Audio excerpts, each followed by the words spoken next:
खूबसूरत से दिखने वाले दृश्य के पीछे कई कहानियां छुपी होती हैं। बिहार का एक ऐसा जिला जो कि बिहार के इतिहास को और भी गौरवशाली बना देता है। यह बिहार का रोहतासगढ़ किला है। रोहतासगढ़ किला ऐतिहासिक किला है जो कि विश्व प्रसिद्ध है। रोहतासगढ़ की ऐतिहासिक पृष्ठभूमि को तलाशने पर यह पता चलता है कि मान्यता यह है रोहतास किला राजा हरिश्चंद्र के पुत्र रोहिताश्व से जुड़ा हुआ है। रोहतासगढ़ किला पूरे विश्व के सबसे बड़े किलों में से एक माना गया है। रोहतासगढ़ लगभग 26 मील के दायरे में फैला हुआ है। इस किले पर कई राजाओं ने शासन किया, जैसे पृथ्वीराज चौहान के बाद शेरशाह सूरी के बाद अंग्रेजों ने इस किले पर शासन किया। इस किले की पृष्ठभूमि को देखकर यह लगता है मानो यह किला युद्ध के समय छिपने के लिए बनाया गया हो। चारों तरफ ऊंचे ऊंचे पहाड़, जंगली क्षेत्र। किले का मुख्य दरवाजा महल से कई किलोमीटर दूर स्थित है। किले को कब्जा करने के लिए यदि कोई सेना किले की चारों तरफ से घेराबंदी करे तो किले में ही रहकर महीनों तक किले की व्यवस्था को संचालित रखने के लिए किले में ही कई गांव आज भी बसे हुए हैं। किले के ही अंदर खेती भी होती है ताकि बिना किले से बाहर निकले किले के अंदर ही अनाज उत्पादन किया जा सके। किला इस समय किस स्थिति में है उससे पहले आप चैनल को सब्सक्राइब कर ले। आइए देखते हैं। आज के वीडियो में हम एक ऐसे भव्य किले को दिखाएंगे जो कि बिहार के आदिवासी क्षेत्र में मौजूद है। यह किला इतना विशाल है कि लगभग 5 से 10 किलोमीटर की दूरी में यह किला फैला हुआ है। आइए चलते हैं, हम इस किले को अंदर से दिखाते हैं। इस समय हम किले के अंदर प्रवेश कर चुके हैं। आप देख रहे होंगे किले की दूसरी तरफ, इस तरफ दिखाना चाहेंगे हम। किले के चारों तरफ कमरे ही कमरे दिखाई दे रहे हैं। इसे इस प्रकार से बनाया गया है, यह इतनी दूर में फैला हुआ है कि देखते बनता है। बाकी दरवाजे के ऊपर से पहरे के लिए आप देख रहे होंगे, यहाँ से सीढ़ियां जा रही हैं। ऊपर सैनिक होते थे जो कि इसकी पहरेदारी करते थे। हम दूसरी तरफ किले के अंदर बने उस महल में हम प्रवेश करेंगे जो कि किले की आन बान शान, जो कि बेहद खूबसूरत बनाया गया है। आप देख रहे होंगे इस दरवाजे की दोनों तरफ से हाथियां बनाई गई हैं जो कि स्वागत करती हुई दिखाई गई हैं। बाकी हम अंदर प्रवेश करते हैं। इस किले के दरवाजे के ऊपर आप देख रहे होंगे 2 फूल दिखाई दे रहे होंगे। एक ही पत्थर में नक्काशी करके इस खूबसूरत फूल को उकेरा गया है, जिसकी बनावट काफी अद्भुत है। आप देख रहे होंगे इन किला महल में प्रवेश करते समय कुछ इस प्रकार से इसे बनाया गया है कि यहाँ पर आप देख रहे होंगे राजशाही ठाठ बाट को ध्यान में रखते हुए इसे इस प्रकार से बनाया गया है कि महल के ऊपर गुंबद में यह जो नक्काशियां आप देख रहे होंगे, यह दिल्ली के किले और दिल्ली के महलों में इस प्रकार से नक्काशियां मिलती है। इस महल के ऊपर कुछ लिखा हुआ है जो कि उर्दू और संस्कृत में है। हम संस्कृत शब्दों को कुछ पढ़ने का प्रयास कर रहे हैं, जिसमें सबसे आगे लिखा हुआ है 1954। उसके नीचे लिखा हुआ है श्री गणेशाय नमः। उसके बाद कुछ मंत्र टाइप के लिखे हुए हैं जिसके अक्षर साफ साफ समझ नहीं आ रहे। किले में बने हुए दूसरे महल में हम प्रवेश करेंगे। आइए देखते हैं। यह कई सौ वर्षों पुराना महल है जो कि अभी उसी यथास्थिति में खड़ा दिखाई दे रहा है। आप देख रहे होंगे किस प्रकार से बड़े बड़े पत्थरों के पिलर पर इसे मजबूती से खड़ा किया गया है। यहाँ भी इस किले में भी कहीं पर लोहे या लकड़ी का प्रयोग दिखाई नहीं दे रहा है। बाकी आइए अंदर चलते हैं। इसकी बनावट आप देख रहे होंगे किस प्रकार से इसे सीढ़ियों के माध्यम से ऊपर जाएंगे और वहां का दृश्य दिखाएंगे। आइए चलते हैं।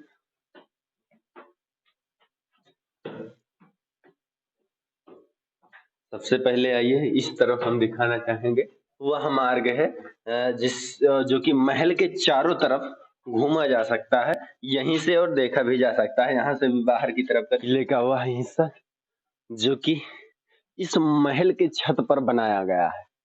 आप देख सकते हैं हवा महल में इसी प्रकार से बनाया जाता है। बाकी इस तरफ हम दिखाना चाहेंगे, महलों में इस प्रकार से बनाया जाता है ताकि राजा या रानी आकर और वहां से जो है सैनिकों को या लोगों को देख सके, या सामने दरबार लगा हो तो यहीं से बैठकर वह फैसला सुनाए। नजदीक सामने से दिखाने का प्रयास करें।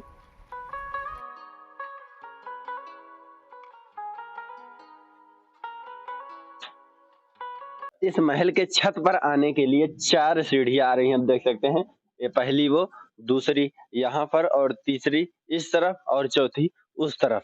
आप देख रहे होंगे पहाड़ों के नीचे नदी सा दिखाई दे रहा होगा। दोस्तों जानकारी के लिए हम बता दें कि यह मैदानी क्षेत्र से लगभग 1700 फीट ऊंचाई पर स्थित एक पहाड़ पर यह विशाल किला मौजूद है।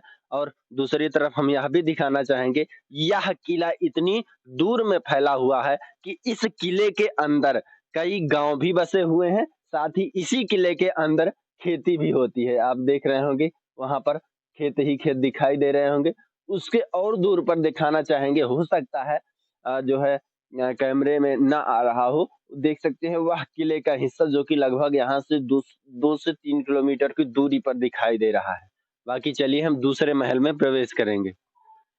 जैसा कि महलों में संगीत के लिए, नृत्य के लिए, दरबार के लिए अलग अलग महल होते हैं, उसी प्रकार से इस किले में भी कई महल मौजूद हैं।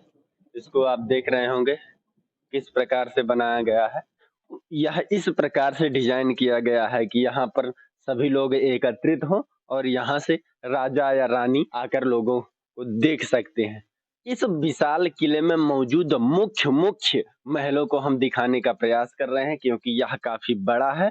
इस वजह से सिर्फ मुख्य महलों को दिखाएं। कई सौ वर्ष पहले शौचालय कैसे हुआ करते थे, जिसे हम दिखाएंगे।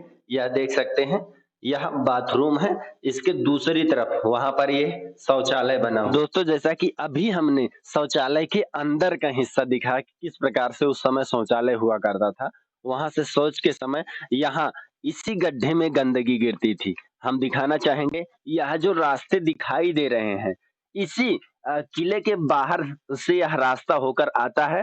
जो साफ सफाई करने वाला व्यक्ति होता है इसी रास्ते से आता था और गंदगी को साफ करके और अंदर ही अंदर किले के बाहर निकल जाता था। उसे यहाँ किले में प्रवेश करने की जरूरत नहीं थी। इसके ऊपर आप देख सकते हैं, यह पानी की टंकी है। राजाओं के समय किस प्रकार से सेपरेट रूम हुआ करते थे, देख सकते हैं। यह शौचालय है, शौचालय के पास ही यह आप देख सकते हैं, शौचालय के पास यह स्विमिंग पूल है। यह देख सकते हैं, सीढ़ियों के सहायता से यहाँ पर पानी उस समय भरा होता था, इसमें स्नान होता था। बाकी रूम के ऊपर प्रकाश के लिए आप देख सकते हैं झरोके बनाए गए थे, ताकि इसमें अंधेरा न हो सके। इसकी दूसरी तरफ हम दिखाएंगे, यहाँ पर आप देख सकते हैं, यह उस समय पानी गर्म करने की व्यवस्था हुआ करती, यहाँ तक पानी भरा होता था। इसके नीचे जो आपको छिद्र दिखाई दिया, बड़ा सा होल, यहाँ से आग जलाया जाता था और यहाँ पर कुछ पानी रोकने के लिए उस समय बनाया गया था, जहां से नीचे आग लगाने पर यह पानी गर्म हो जाता था। और इससे सटा हुआ स्विमिंग पूल है, जिसकी सहायता से इसमें गर्म पानी आ सकता था। इसके दूसरी तरफ हम एक स्विमिंग पूल और दिखाना चाहेंगे। यह देख सकते हैं, यह दूसरे कमरे में मौजूद स्विमिंग पूल है। ये देख सकते हैं, हालांकि यह उससे बड़ा स्विमिंग पूल है। देख सकते हैं, यह सीढ़ियों की सहायता से यहाँ पर भी स्नान करने की व्यवस्था है। ऊपर प्रकाश के लिए झरोखा बनाया गया है। इस महल की उस समय की इंजीनियरिंग किस प्रकार से छोटी छोटी चीजों को भी ध्यान में रखते हुए इसको बनाया गया था। ये दरवाजा है, इस दरवाजे के बाद यहाँ सामने दूसरा कमरा है। सामने एक दरवाजा हुआ करता था, परंतु बाहर से ही अंदर का दृश्य देख सकते थे, इसलिए इस दरवाजे को किस प्रकार से डिजाइन किया गया आप देख सकते हैं। इस दरवाजे को तिरछा डिजाइन कर दिया गया, ताकि बाहर से कोई अंदर का दृश्य न देख सके। आप देख रहे होंगे, यह महल का कौन सा हिस्सा हो सकता है, यहाँ पर उस समय क्या होता रहा होगा, कमेंट कर जरूर बताएं। बाकी हम ऊपर चलकर दिखाने का प्रयास करेंगे। महल का यह स्थान बनाया गया है, जिसे हम अंदर से चलकर दिखाएंगे। यह देख सकते हैं कितना अद्भुत और कितना सुंदर है। बाकी यहाँ पर यह क्या स्थान हो सकता है, जिसे हम दिखाना चाहेंगे। ऊपर वही पत्थरों द्वारा बनाई गई नक्काशी। बाकी यह स्विमिंग पूल भी नहीं हो सकता, क्योंकि अभी हमने स्विमिंग पूल दिखाया, स्विमिंग पूल काफी गहरा है। यह हिस्सा महल के बिल्कुल बीचों बीच स्थित है। इस हिस्से से महल के चारों तरफ तरफ का दृश्य देखा जा सकता था। अगर हम यहाँ की बनावट की बात करें तो इसे देखने में ऐसा लगता है कि सर्दियों के समय इसमें अलाव जलाने का काम होता रहा होगा। हम चारों तरफ का भी दृश्य दिखाना चाहेंगे। आप देख रहे होंगे यहाँ से इस तरफ का दृश्य देख सकते हैं। इसके दूसरे दरवाजे से हम दिखाना चाहेंगे। देख सकते हैं महल के चारों तरफ इस स्थान से निगरानी की जा सकती थी। दोस्तों इस समय हम किले के दूसरे हिस्से में आ गए हैं। इस महल का आप अद्भुत दृश्य देख सकते हैं, जिसे हम दिखाना चाहेंगे। एक बार चारों तरफ से दिखा दीजिए कितना अद्भुत दृश्य है। महल के इस हिस्से में हम प्रवेश करेंगे, जो कि आप देख सकते हैं किस प्रकार से यह सीढ़ियां बनाई गई है। ऐसा लगता है यह राज दरबार की सीढ़ियां हो। यहाँ सामने एक कुंड सा बनाया गया है। इस कुंड में उस समय पानी रहता रहा होगा। आप प्रवेश करेंगे महल के अंदर। आप देख सकते हैं इसकी बनावट कितना अद्भुत तरीके से इसे बनाया गया है। सबसे खास बात यह है कि इस किले में भी कहीं भी हमें लकड़ी या लोहे का प्रयोग नहीं दिखा। आप यहाँ पर देखेंगे चारों तरफ से झरोखे, यह सुंदर नक्काशियों द्वारा इसे बनाया गया है। इस महल के चारों तरफ इस प्रकार से गुंबदनुमा आकार दिया गया है। आइए बाकी बीच में हम दिखाना चाहेंगे। ये देख सकते हैं चारों तरफ इस प्रकार, और बीच में इस तरीके से इसे डिजाइन किया गया है। ये देख सकते हैं यह कितने वर्षों पुरानी पेंटिंग है, जो कि अभी भी उसी स्थिति में बनी हुई है। इस महल के चारों तरफ कुंड बनाए गए हैं। शायद उस समय यह फव्वारा रहा होगा। किले के उस हिस्से में हम प्रवेश कर चुके हैं, जो कि किले का सबसे सुंदर और खूबसूरत महल है। आइए चलते हैं, दिखाते हैं।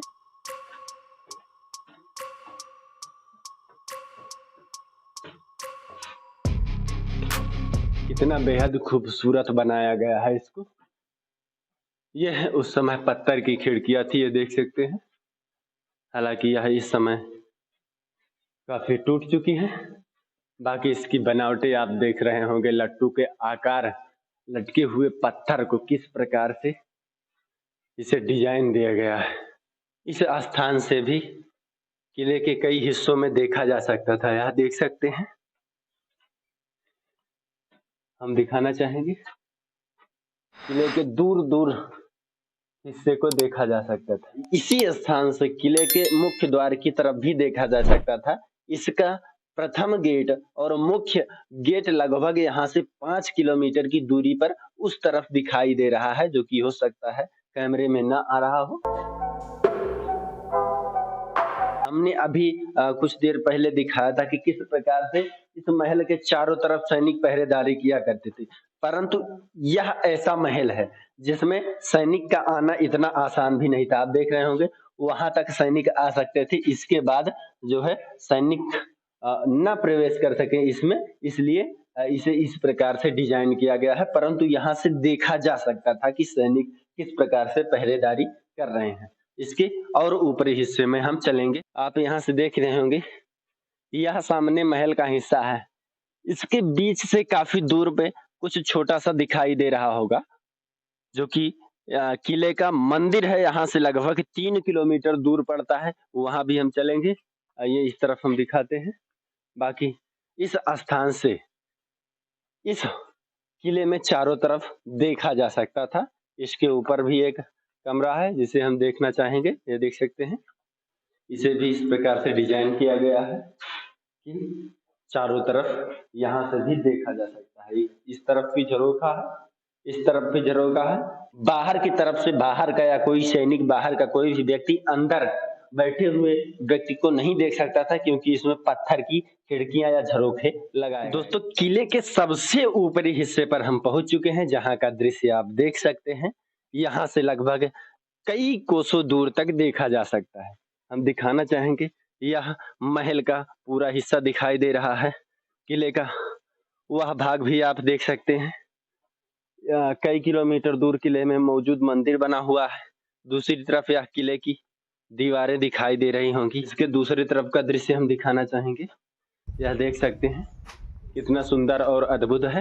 दोस्तों हम पहुंच चुके हैं मंदिर में। महल के नजदीक स्थित उस मंदिर के पास जिसे हम दिखाना चाहेंगे, यह भी बेहद खूबसूरत है। यह मुख्य द्वार है, इसके ऊपर मंडप हुआ करता था। मुख्य मंडप है वह भी टूटकर नष्ट हो चुका है। सामने आप भगवान की प्रतिमा देख रहे होंगे जो कि स्थापित की गई है। हम महल से काफी दूर पर आ चुके हैं। यह किले को चारों तरफ से इतनी ऊंची ऊंची दीवारों से घेर दिया गया था। आप यह दीवारें देख रहे होंगे, यह लगभग 20 से 25 फीट ऊंची होगी। हम दिखाना चाहेंगे, यह पहाड़ के बिल्कुल किनारे छोर पर स्थित यह दीवारें हैं जो कि जिसका कुछ हिस्सा ध्वस्त हो चुका है, जिसे हम दिखाएंगे। ये देख सकते हैं यहाँ का अद्भुत और मनोरम दृश्य जो कि काफी खूबसूरत है। वहां सामने आप नदी देख रहे होंगे। यह बेहद खूबसूरत और विशाल किला रोहतास गढ़ किला है जो कि रोहतास शहर से 1700 फीट ऊंचे पहाड़ की चोटियों पर बसा हुआ है। दोस्तों, इस किले में कई राजाओं का शासन रहा है। कई राजा आए और गए, परंतु यह किला उसी प्रकार उसी यथा स्थिति में मजबूती से अभी भी खड़ा है। तो अब हम चलेंगे किले में मौजूद उस खूबसूरत मंदिर में जिसे रोहतासगढ़ धाम के भी नाम से जाना जाता है, जो कि काफी भव्य और खूबसूरत भी है।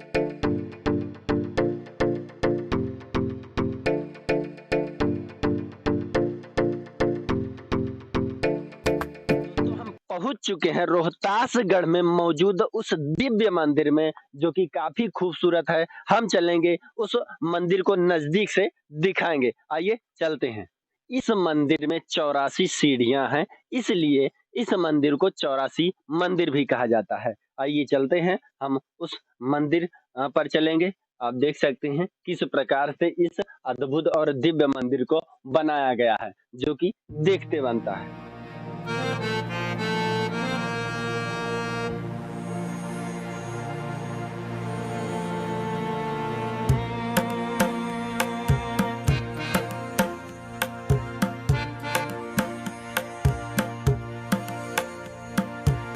तो हम उस मंदिर पर पहुंच चुके हैं जो कि किले का मुख्य मंदिर माना जाता है। आइए चलते हैं, हम अंदर दिखाते हैं। वाह, ये देख सकते हैं, यह सामने नंदी जी विराजमान है, इसके सामने महादेव जी विराजमान है। यह वही मंदिर है जो कि काफी प्राचीन है। किले के समय इसका निर्माण हुआ था। आइए अंदर चलते हैं। यह देख सकते हैं, यहाँ भगवान भोलेनाथ जी की शिवलिंग स्थापित किया गया है। देख सकते हैं जो कि पहाड़ों के बिल्कुल साइड में रोहतास शहर से सटे हुए पहाड़ के बिल्कुल चोटी पर स्थित है। इसे हम जो है पहले यहाँ दिखाएंगे, उसके बाद इसका बाहरी हिस्सा भी दिखाने का। गुरुजी, यह मंदिर कितना प्राचीन?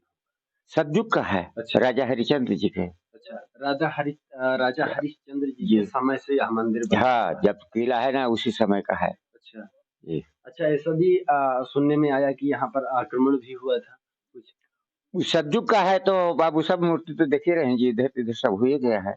ये जो शिवलिंग रखा हुआ है यह भी उसी समय का है? ये शिवलिंग सब ऊपर का देखिए, इस तरह का गुम्बद था सब ऊपर। अच्छा, टूटा फूटा है ना। अच्छा, देखिए ऐसा था, देखिए सब दिखाई दे रहा है ना। अच्छा, सब अच्छा, अच्छा, ये जो गुम्बद है ये कलश के आकार में ऊपर बना हुआ था। अच्छा, टूट गया, देखिए इसी का लिए ऐसे बोल है नहीं। ये है ऊपर का। अच्छा, ये मंदिर के ऊपर का हिस्सा है। सब ऐसा ऐसा ऐसा सब। अच्छा, यह मंदिर के दूसरी तरफ का हिस्सा है।